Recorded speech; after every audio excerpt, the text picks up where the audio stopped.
Hello friends and welcome to the White Cottage.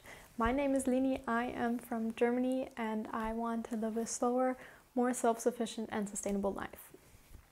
In these podcasts I am taking you along with my knitting and sewing journey, and I also want to share some other things that happen in my life related to slower living and self-sufficiency. So today I have one knitting project that I want to share with you. I have other ones on the go, but they're not that interesting at the moment, or nothing that I haven't really shared with you already on here, and two sewing projects. But I quickly want to mention what I'm wearing. I am wearing the Cloud Peak hat, which I tested. This is a slightly modified version.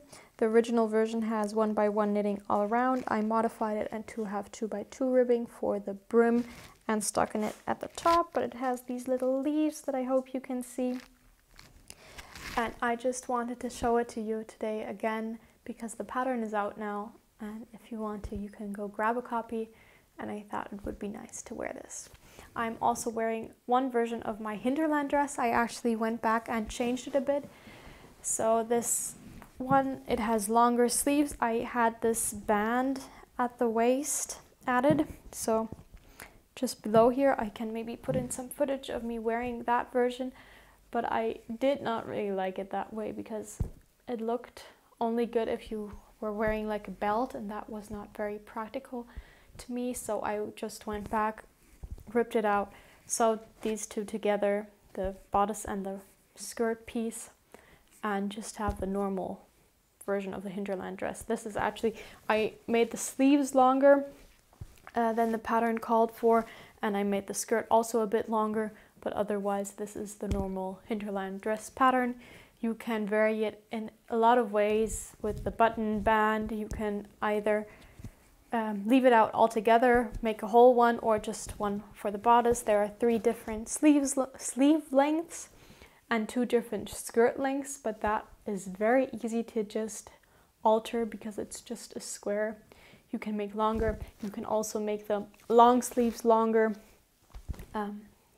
You can let your imagination run free on that. I am also planning on hacking it a bit more, but more of that in the future. So in my last video, I talked about my Into the Wild project by Tanja Barley or Woolbarrow, where I started knitting it just the way that it called for in the pattern. So this is the first time that I'm actually knitting the pattern with the yarn that it's called for, and even in the same colors. And the pattern is written in Plötulopi from Istex. You're using 4 different colors to make this beautiful pattern. The pattern is written for the Plötulopi hold single with a pretty large gauge. I think the gauge is 17 stitches per 10 centimeters, and that got me a very open fabric that I was not really that excited about. So I first sized up.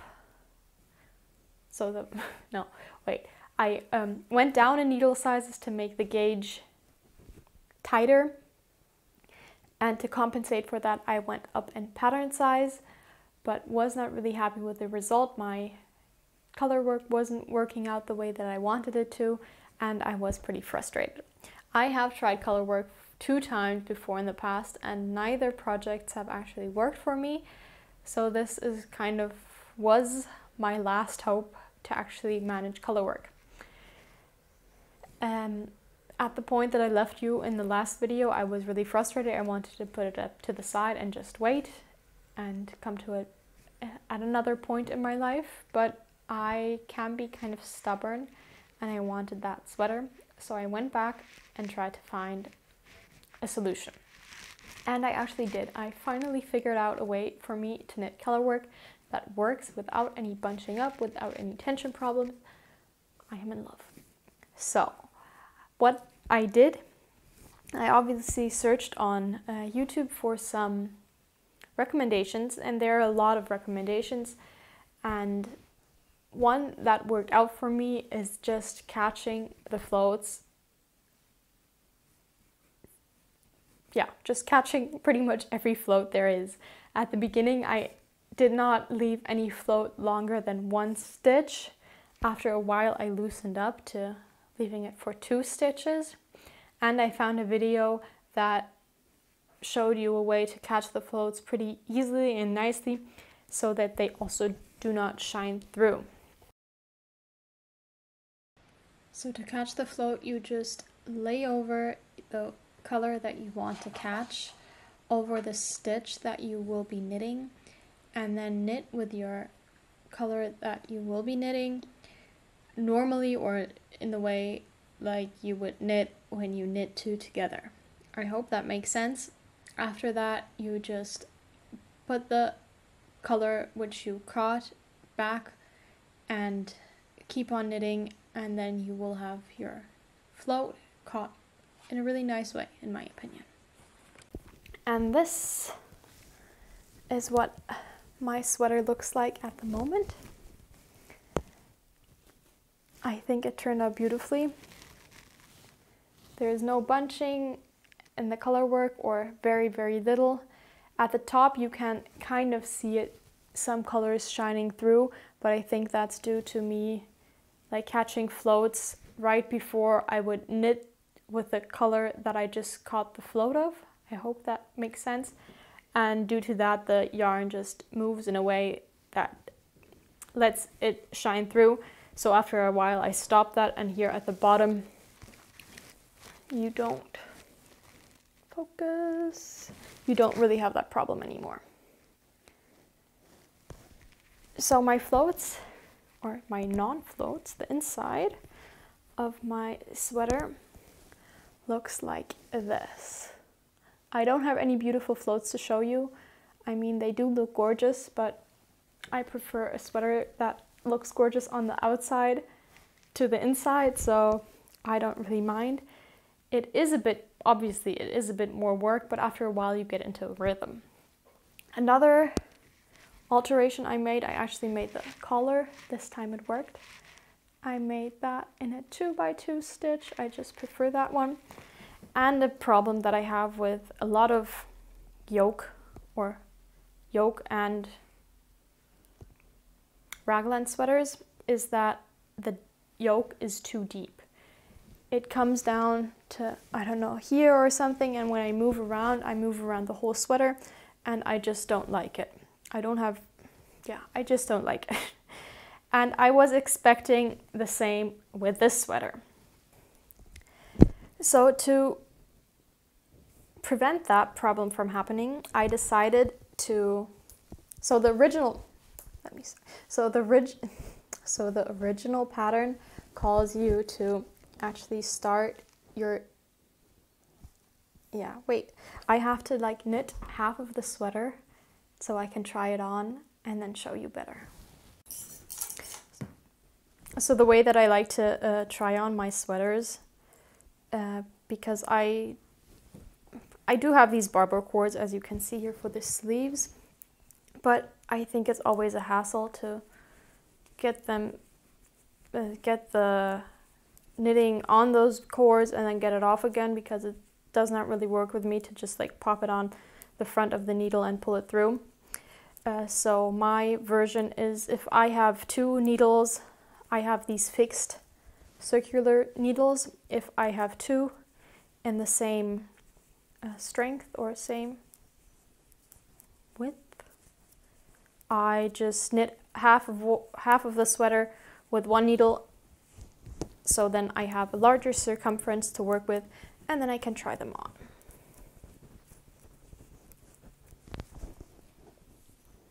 And that's just a lot easier and a lot more practical for me than those barber cords, because then you can just keep on knitting without anything slowing you down.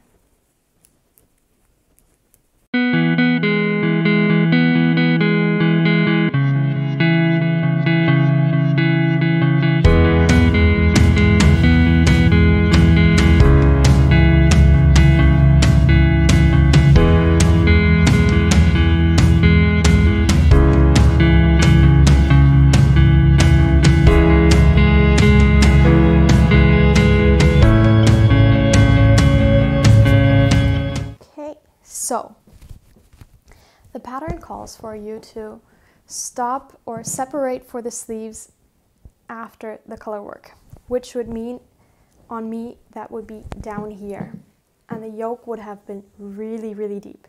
So I decided to cut it a bit earlier and stop or separate for the sleeves after the white, if you have this pattern and want to make the same modification, and separate for the sleeves at that point. And I'm really happy with that decision. The only problem with that decision was that you do the short row shaping to lengthen the back before you separate for the sleeves, which meant that because my color work continues after my sleeve separation, that I had to do the short row shaping together with color work. It is manageable, it's not that bad, you just have to purl color work, also doable in the way that I now catch my floats. The kind of, I don't know if it's really annoying, but the thing is that you like stagger your short rows so that you would have the shortest one would have the color work completed already, just the solid green. The next one would maybe still have a bit of color work to go, the next one a bit more, and so on. So when you go back in the round, you can't just continue knitting the color work in the round, but at the point where you had the German short rows or the short row shaping, wow, you would have to like do one row of the color work for 10 stitches and then one row of the color work for the next 10 stitches. But yeah, that's also doable. I mean, this pattern down here is pretty intuitive. You can read your knitting and just go on. So yes, I am really happy with my decision to decrease the length of the yoke. I hope it is a bit bunchy. It's like very thick fabric up here because it is color work. You have also some rows where you have 3 colors in one row, so it's rather thick, but it does feel good. It does feel, it's very thick. It's very, I don't really know how to describe it, but you probably know what I mean. And I hope it will maybe soften up a bit once blocked. So the other thing that I want to maybe also incorporate more in my future knitting is that normally when you separate for the sleeves, you have the same amount of stitches for the front and the back. But for women, I mean, I'm not a very busty woman, but still I do need a bit more space in the front than in the back. So my back, usually it bunches up. So I did decide to do some decreases under the arms just to get it back in a bit. I could have maybe remedied that a bit better in another way, just like assigning more stitches to the front or not casting on as many stitches under the arms as the pattern called for. Not quite sure, but that would also change the number of stitches for the sleeves. But I do think that the sleeves might be a bit bulky, so I'm happy with them being a bit tighter, but we will see. So far, I'm really, really happy with the sweater. I did kind of mess up the short row shaping because I just read the pattern a bit wrong and thought that a stitch marker was a different one and did a lot more knitting than I had to, and then I had to obviously go back, rip it all out and knit it again. But the good thing was the second time around I had a lot less knitting to do. So now I am at the just plain stockinette in one color knitting, and I think that will go pretty quick. I'm not sure how long I want to make it. I mean, my hip bone is here and I want to wear it over these hinterland dresses, especially this one. I think it will look really nice. So I don't know how much more knitting I will be doing. Not that much more. And then I have to go and pick up the sleeves. I have to do some color work in the sleeves just to finish the color work section.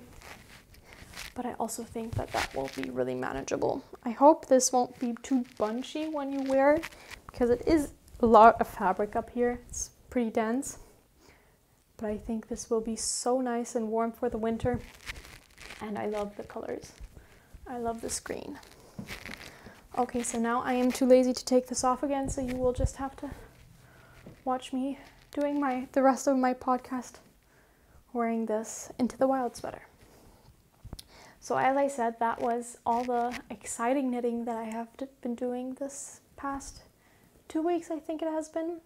I have been working on my socks, but I thought I would just show them to you when I'm finished, because otherwise I will be showing the same pair of socks like 3 times on here. But I do have 2 new sewing projects that I want to share with you, which you might have already seen a peek of here in the video. So the first is this really, really cute little bunny. This is a pattern that I bought on Etsy. I will leave the link down below if you want to go grab it. It's fairly easy. There's also a version that comes like with stand-up ears, but I prefer these little floppy ears. So I actually wanted to sew this for my niece's birthday, but then I thought she doesn't really play with toys or dolls that much, and I think that she already has enough things, so I did decide to go with like an experience gift for her. So we will be going to go swimming the next time I will be there. She just turned 5, so I think that's actually the first time for her to go into a swimming pool, or to go into like, what do you call it? She has been playing around in seas and lakes and all that, but like real going to, what do you call it? Like a Schwimmbad, we call it in German. Anyway, so I do have this little cute bunny that I also made her. It is in the pattern, this little kind of hinterland dress, which matches the one that I also have in the same fabric. I was a bit lazy and have not sewn on one of the arms because it's kind of a hassle. That's why there's this safety pin in here. But otherwise, I am really happy with how it turned out. She is made all from scrap material. It really doesn't take a lot of fabric. So this beige is scraps from this dress.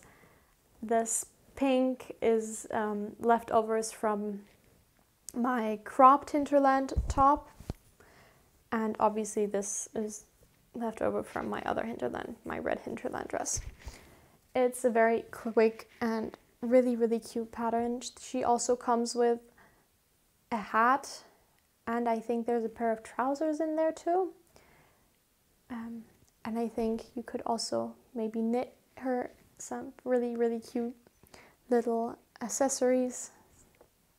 So she will be living with me until maybe there will be a child who will be really happy with receiving her and also play with her.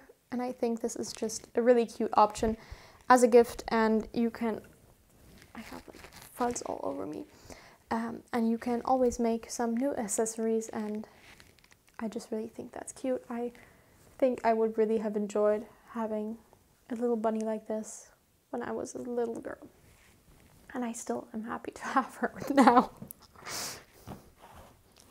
Can you see her here? Yes. And the last finished object that I have, which I actually just finished today, I had been watching, I think her name is Ophelia from Orchid Hearts. I love her podcast and her videos. I love her like aesthetic, and I have been wanting to sew a project bag for myself for quite some time, and I was watching her podcast this morning and she just showed her project bag, and I thought, okay, this is like the hint or the last push that I should just go and make one. And I did, and this is how it turned out. This is also made pretty much just from scraps. So the little triangles down here were actually meant for my patchwork blanket, for an idea which I am not going to do. So I had these, or I had actually one long stripe. I cut it back or cut it in half, sewn it together like this, and then added some green fabric that I had over from a Hinterlanddress, and this pink, which is the same as her ears, also some scraps. In the inside, I added, I can show it to you. There's this fuzz all over it. I added a pocket and used some scraps from our curtains that were too long, which I cut off, and made a new hem. And in between these two fabrics, I used the fabric also from some curtains that had some stains and I didn't like anymore. And those stains didn't go out in the washing machine, so I just thought, okay, I will just use it as scrap material for sewing projects like this. So this is pretty much just a quick sew. I did not use a pattern or anything. It has, the bottom is a bit flat, so there's like space here. And I just used what I had. I mean, I did not have a scrap long enough to do this, so I added just a small piece in here. Added this cotton cord that I have, so you can like pull it shut. And that's my new project bag. It is actually quite large, so I was kind of thinking that it would be maybe for socks, but this is obviously too large for socks. But I'm really happy with how it turned out. It is quite dense. But I hope that will just maybe soften up with use. And I'm really happy that I finally have an actual dedicated project bag. Not quite sure what I will be putting in it. But maybe it would also fit like a thin sweater, like a fingering or sport weight sweater. Not sure if it would fit this. But maybe also some shawls or something like that. So those are my 3 projects that I finished or that I'm working on at the moment. And that is actually all that I have to share with you on my on the making section of this video. I did want to share some other things about like slow living, self-sufficiency, sustainability. So if you're interested in that, you are happy to stick around. If not, that's also totally fine, and I hope I will see you in my next video. Thank you for sharing some time with me, or spending some time with me. So last time I already shared some audiobooks that I listened to, and this week I want to do the same. One that I just finished listening to while I was sewing my project bag is The Moneyless Man by Mark Boyle. I have already talked to you about him before. He also wrote the book The Way Home, my experience or my life living without technology, something like that, which is one of my favorite books. And this was a book he published before The Long Way Home, which I had not listened to or read yet. It is like the title suggests, his autobiography for the time that he lived without any money. The book spans 1 year. That was like at the time he set himself, or the goal he had, to live 1 year without any money, not in a way to like save money or like get free handouts. That was not his point. He just wanted to get away from this thing that we call money, that in itself does not have any intrinsic value. If you look at it, it really just is a piece of paper that represents an idea. And he really wants to live this idea of a more social, more cooperative lifestyle, where you help each other for free without thinking or without hoping to receive anything back, just in the way that maybe you can also call it. So, wow. English is not my first language, so please excuse my stumbling. So he just wants to show that it is possible to live without money, to rely on other people, not in a way that you like drag them down, but just in a way that you help each other out. So if somebody needs help, you help them without expecting anything in return. And through that, you build up relationships and people around you that you know you can trust for the times that you need help. And it is a very, very inspiring story. I don't want to live without money in that way or in that sense that he did, but I don't think that it is really extreme. A lot of people think like people who make lifestyle change in this way are really extreme, and some people even hate on them kind of hard. I think it is very inspiring, and it also just showed you that, first of all, life without money is possible, and he did not live on the streets or under a bridge or anything like that. Obviously, he did not have the luxuries that we have due to money, but he had other luxuries in that way. So having a community around you, having friends around you, having people around you that you know will support you, and not just, as he said, throwing money at your problems. So if that sounds interesting to you, I can highly, highly recommend it. And obviously also the other book, The Long Way Home by him. And on the other hand, I just quickly wanted to share with you that I have been planting some seeds for my fall and winter garden, some spinach, some garlic, some Egyptian walking onions, which are actually quite interesting because it's like an onion. It grows up, and instead of making a flower, it actually makes like these tiny new onions that then the stem falls over, the onions touch, or these tiny baby onions up there touch the ground and sprout and make new onions, and that's why it's called like walking onions, because it always continues like that. I can share some footage of it with you once we actually have established and do that.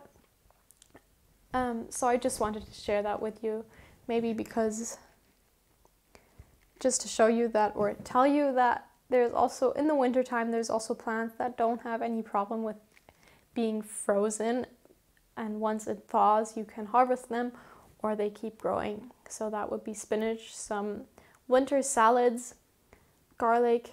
These Egyptian walking onions, for example, are supposed to be a hardy species. And I think that the great thing about them is that you don't have to plant out any new seeds or anything. You can, if you harvest them, you can just take these baby onions and plug them back into the ground, and they're pretty much just a lifelong source of onions once you have them established. And as far as I heard, once you have them in your garden, it's hard to get them back out because you just have like this abundance with all these baby onions and more than you can actually eat. And I really want to go into that direction, just to have a garden that supports itself, that I don't always have to bring in new plants. So that is my goal. So I hope you enjoyed me sharing a bit more about ideas about slow living and self-sufficiency, about my garden. I really want to actually share more of my garden, but it's in a not very good state because we just have it since June, and there's a lot of work that has to still go into it to actually produce a lot of crop, or produce pretty much any crop. I do have a herb spiral in there, some tomato plants that did give a few tomatoes, some asparagus plants that still have to grow, so you can't harvest asparagus in the first few years, it just has to establish. I have some strawberries that actually also gave me some fruit this year, but so far, or other than that, nothing really survived the heat and the drought where I live, because we don't have any running water in the garden. We always have to haul it from our apartment, which is kind of annoying, and due to that were not able to water the plants in time all the time. And some sadly have died, but I hope it will get better in fall, and that some of my fall and winter crops will actually bring us some food. So I will leave it at that. Thank you so much for spending some time with me. I hope you have wonderful projects on your needles or at your sewing machine. And until next time.